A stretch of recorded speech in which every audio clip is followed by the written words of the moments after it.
इंतहाई अहम खबर शामिल करते हैं उगी से। आज उगी में असिस्टेंट कमिश्नर के ऑफिस में एक अहम मीटिंग बिजली की जालिमाना और जायद लोड शेडिंग के हवाले से हुई। याद रहे कि गुज़िश्ता दिन ईवान तिजारत और सिविल सोसाइटी ने हड़ताल का ऐलान किया था कि पहिया जाम और शटर डाउन हड़ताल होगी, जिसमें SHO उगी सैयद लियाकत शाह और DSP उगी जावेद खान इन्वॉल्व हुए और उन्होंने इस शर्त पर ये हड़ताल कैंसिल करवाई कि इंशाअल्लाह पीर के दिन तमाम वापडा के बाला हुकाम के साथ मीटिंग करके इन तमाम मसाइल का हल निकाला जाएगा, जिसके लिए आज मीटिंग शुरू हुई और इसमें ग्रेड के बाला हुकाम निसार खान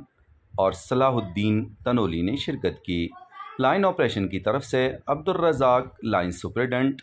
और सीनियर लाइनमैन मोहम्मद नईम ने शिरकत की, जबकि acting assistant commissioner Gulfaraz Khan ने तमाम मसाइल सुने और असिस्टेंट कमिश्नर के ऑफिस में यह मीटिंग 2 घंटे जारी रही, जिसमें मीडिया के नुमाइंदों आसिफ खान, डॉक्टर अतीक चांद, इम्तियाज़ अहमद, मोहम्मद उस्मान हारूनी, असद बशीर और उज़ैर अहमद सवाती ने शिरकत की और इम्तियाज़ अहमद भी मीडिया के नुमाइंदों के साथ यहाँ शामिल रहे। तमाम मीडिया के नुमाइंदों और ईवान तिजारत उगी के सदर सरबुलंद खान और दोस्ताना वेलफेयर के साकिब सानी और अवैस ने तमाम मसाइल बाला हुक्काम के सामने रखे।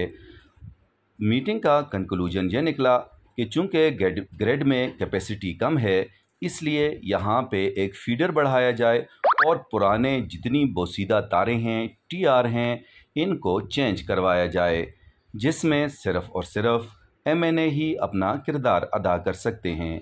और ग्रेड के अमले ने और ऑपरेशन के अमले ने कहा कि हमसे जितना भी मुमकिन तावन हुआ हम ज़रूर करेंगे। इस पर वहीं बैठे बैठे ईवान तिजारत उगी के सदर सरबुलंद खान ने MNA डॉक्टर मोहम्मद सज्जाद से रब्ता किया और उन्हें तमाम सूरत हाल से आगाह किया, जिस पर उन्होंने तमाम मसाइल बड़े गौर व गौर से सुने और उनको हल करने का इंदिया भी दिया। इसके साथ साथ ग्रेड इंचार्ज का ये कहना था कि वो मीटिंग का तमाम अखबार लिख कर अपने बाला अफसरान को भेजेगा और स्पेशली RCC की तरफ से जो लोड शेडिंग की जाती है उसका कोई हल निकालेगा।